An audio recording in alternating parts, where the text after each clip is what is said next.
النهارده امام عاشور، انت الله يحميك. يعني ربنا يحميك يا رب، ويحميك من عين الناس وتاتش وود يا امام.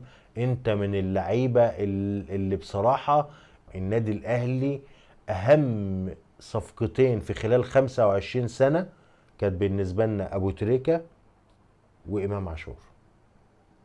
يعني ابو تريكه ده له محبه تانية، وامام عاشور وسبحان الله الاتنين بيلبسوا 22.